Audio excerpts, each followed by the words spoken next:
lounging, son. Welcome back to the Comic Lounge. My name's Ryan, And I'm Manny.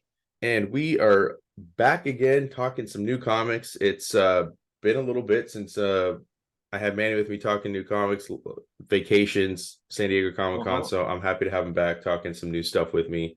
Even though there's been content posted, that's all been like, I'm sitting on a backlog of videos still. I still think I have like over 20 that haven't even been posted, but always fun having somebody with me. So let's jump into this. This is a Fire and Ice based on an 80's cartoon movie. Animated film based on Frank Frazetta's art by Ralph Bakshi. So like Ralph Bakshi of he did the Lord of the Rings animated film as well. Fritz the Cat, Yeah, and any of the kayfabe guys will know that they did an interview with him on Cartoonist Kayfabe as well. So like, I will be honest with you, I'm a huge Frank Frazetta fan. I didn't know about Fire and Ice up until like a couple of years ago, to be honest with you. Like, I think I may have seen it maybe when I was a kid, maybe it was on something, but I was not aware.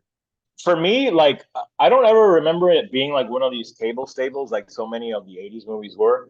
But I do remember that the cover of the movie, which is similar to the cover of the book, if not almost the same, was very present in almost every video store. And then I do remember my cousin introducing me to the movie right around the same time I discovered comics and like D&D and all that. So like I have kind of an emotional connection to it that way, but it's nothing I ever rewatched over the years because it was hard to find. But now, I mean, it's on a bunch of like the free streaming services. So I did watch it recently, and what's cool about it is that it had that rotoscope animation that like where they capture like the movements of people and work it into like the way the characters move. Like it's an interesting movie. It really is. I've seen clips of it. I'm just being honest. I'm not going to sit here and be like, oh my God, I love this movie. Like, I've been waiting for this comic. Yeah. I have been waiting for this comic, but for a different reason, just because I will soak up anything that's Frank Frazetta. Anything that has to do with him, I want, know? So yeah, you drink coffee out of a Frazetta, man. I know your love for the yeah, there you go. There you go. I'm drinking out of it right now. To be honest with you, it wasn't even done on purpose. I just you always have that. You always have that cup when we're recording. Yeah. Excited to talk about the book though. First of all, as much as I love seeing other people's interpretations of Frazetta, I always buy the Frazetta cover on all the comics that have been coming out. Like, they have the stuff over at Opus that they've been doing with Death Dealer and Dawn of Attack and all that kind of other stuff that they've been that they have been doing. They got a Death Dealer 2099 that they're gonna do. But anyways, I always pick these covers because there's a reason I'm buying the books. It's for Frazetta, so I want to see it. And even this, you can see like 80. Well, you can't see it on camera, but 83 is when this piece of art was done. The creative team too, like Dynamite, got some good names on here. Bill Willingham of Fables fame, Elementals. For if you want to have a deep cut. And then Leonardo Manco does an insane job, really capturing the energy of Frank Frazetta's style, in my opinion. I don't know how you feel, but that's. I agree, including to me, one of the things that stands out most about Frazetta. I mean, everything does because he was a brilliant artist, but is his composition, even on single splash page type images, and I think they do a good job of keeping that in track with that as well, because I mean, Frazetta was very good at capturing, I think, almost the moment before, if it's a battle, it's like the moment before the axis clash, let's say, that split second. And you see a lot of it here, very well, mid-action shots and that have a lot of movement to them. You can also just picture the scene and you can guess what happened before and what happens next. Yeah, exactly. Yeah. They have a story behind it. Exactly. It's very much a thing that I noticed about Frazetta over the years, and it's present in this comic in multiple pages. I mean, I'll point them out for sure. At least the ones I think so. Also, want to give a shout out to Sarah Frazetta, who anybody that watches the channel knows, friend of mine. I absolutely adore Sarah. She's awesome. She has been doing such a great job keeping the Frazetta name Yeah, man. alive and doing some really great projects, and her partner She Joe clearly Weber. cares about her father's legacy. Yeah, and her And partner like Joe the things. Weber, that's I got to meet them in person at San Diego Comic-Con, which was awesome. And just she's doing like awesome work. She's even got she's gonna be co-writing a Vampirella book, which is awesome because like Frazetta designed that first Vampirella image, which Oh is really yeah. cool. So Yeah, I know the image. yeah, I play Magic the Gathering, and my playmat is that Vampirella Frazetta nice playmat. I'll show it to you sometime. for sure. Well, let's jump into this. We go right into this world, and I love the design aspect of this, of the dragon and the tiger, and how they slowly form more into like this like surreal kind of like dreamlike imagery. But then The you get coloring this. is great. Yeah, I The love writing this. is great too. Like Well, Bill Willingham, dude. I mean, yeah, he's an awesome writer. yeah. And that first page is just great, man. Like what a way to set atmosphere. Like what a way to like put you, in a place and time. I mean, you really do feel like the way the foliage looks. I know, and I'm not trying to throw. This is not a knock on anybody, but of the Frazetta books that have come out recently, I think this is the best illustrated. This is the book so far that I think is most in line with Frazetta's art style, in my opinion. I know you haven't checked everything out, but to me, No, it's like, I'm not saying I want to knock off of Frazetta, but I want to feel like it's like, has that kind of same vibe. And yeah, Leonardo you Manco want his does. DNA in it somehow, This man. is like, Like this has it, dude, for sure. Again, like I don't know a ton about this. I know this takes place before the film, if I remember correctly. I think it is a prequel. You're right. Yeah. See, like that image right there. This. Yeah, that composition is total Frazetta. Like the arm extended, like the way like the staff is like paralleling that vine. You know what I mean? Creating all these interesting lines to look at, like bringing your eyes towards the middle of the figure. Like it's great, man. You can tell that they really studied his art when they were composing the book, and without, like you said, but it's also not like a carbon copy. It's not like they're just, oh, draw like Frazetta and put a Frazetta-ish image in every page. Like there's still an element of difference to it. To me, I can clearly, like, even if I didn't know this was Fire and Ice, like I would be like, well, that looks very Frazetta to me. That image specifically right there. Oh yeah, dude. I mean, like I said, it's not copying him, but it's showing like Evoking him. It's evoking evoking him. him, Maybe yeah. that's a good word for it. So Again, I that's a think good example of what I meant earlier, where like you can just feel that character about to jump off that tree. You know what I mean? He does in the next panel, but like that potential energy in his body is like captured somehow. but yeah, I mean the level, it's not super like detailed, but like this is what I want from a Frazetta inspired comic book. This is like, I knew it, like once first of all, once I flipped to this, I'm like, Yeah, I'm in, like I mean, I was yeah, gonna buy yeah. it regardless, but and then you see this and it's just like you continue to see like, even something as simple as them like sitting around the fire Mm-hmm. and talking, like, Very atmospheric. yeah, you're just, and these aren't main characters, like you're just getting a vibe for them, feeling out this world, and then you see them get attacked, and again, like this is That's like, another that's dude. I such a mean, that could Frazetta be, yeah. painting, dude. Like, That's what I'm saying. Yeah, like they're very clever to giving you those moments, and it's all, to me, it's not so much in the way the art looks, but in the composition of the figures and the page, like the way everything is positioned, the moment it's capturing. Like to me, that's what I've always loved about Frazetta, and they're doing that here, man. Like you said, they're taking a lot of care to make this book like important, and like it's not just a cash grab. look It at easily this. could have been. Like he's sitting there, he's talking, boom, spear through the mouth, Yeah, and like you see the teeth flying, and then like, this like fucking weird guy right here with his like that creepy look to his face. oh yeah. Like he's got like that wide eyed, like almost like a rictus grin, like the fucking Joker or something, like And then you flip here. I look. I'm not saying another Frazetta I'm image. not saying I don't love the story, but I was just so enamored with this art. Like Leonardo Manco, like I know the name, but I can't pinpoint what he's done that I've read. I don't know Like, if I know the name, like, but like you said, the story was good, but what I really was taken by was the art, and that was the same thing with the movie. Anyway, the story of the movie is fine. It was seeing like those Frazetta images and concepts animated that made the movie so special, like that capturing of the atmosphere. And then this dude, the Caladan, like, look at that pose right there, dude. Dude, amazing. And then the following page, with the character on the horse. Again, that's another Frazetta image. Like Frazetta always drew horses very beautifully and like or painted them. It's Dark Wolf.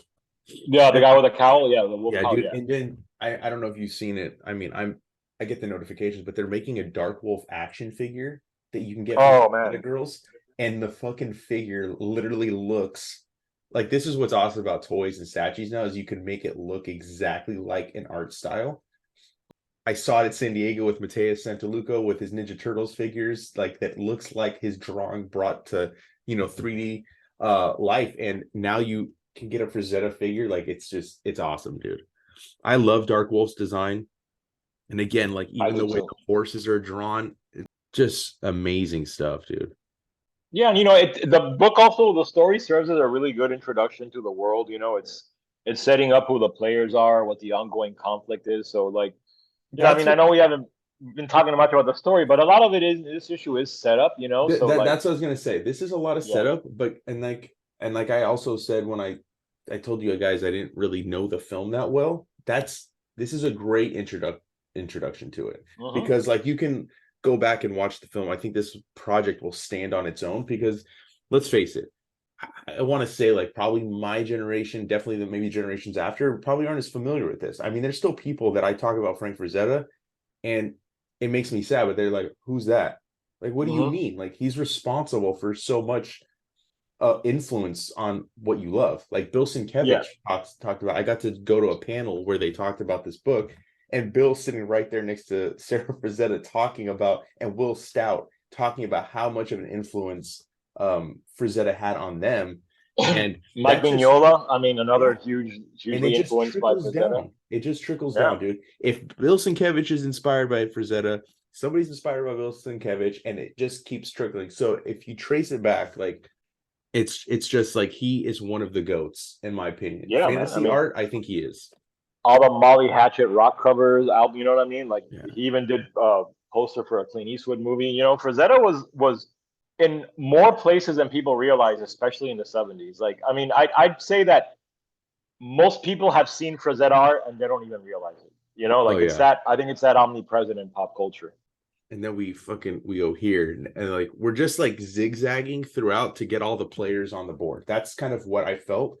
But the dialogue is what really stands out, because I think Bill Willingham writes fantastic dialogue. It is, and it's modern enough to not like alienate people that might not be into this kind of story. But it has a gravitas to it. Yes, it does. Yeah, it really does. And you get a clear view of what the voice of the character speaking are. And like, we said setup, but that wasn't an insult, because you clearly understand who the characters are, what their motivations are at the end of this. Like, you got the two brothers, spoiler alert, one brother kills the other. I mean, like, it's your classic kind of fantasy like story where you have warring clans, and then you have infighting amongst the clans and power struggles. I mean, people are familiar with this because of Game of Thrones also. So like, it's it's not alien to them, but it's not a bad story. It's just a really good setup. And I mean, like you said, it's a movie a lot of people haven't seen, especially of this generation. So you can't just throw people into this world. And they did a good job of easing you into it if you don't know anything about it. I mean, you could just approach it as a really fucking cool fantasy book, which it is, and not even know about the movie, and you're gonna fucking like this. Yeah, you get to meet Tigra too, and like, I love the names for their a panther. I don't know what the white one would be, but like Forest Ghost and Jaytan Swift Killer, like, fucking awesome names, dude. And again, like, you're just seeing the different locales of the worlds. Like, we had like an Iceland, you go back to the forest, all this like cool, like, old stonework, and then we're jumping back, and like you said, the brothers over here. I'm telling you, dude, this is such a beautiful book that I can't like say enough about it.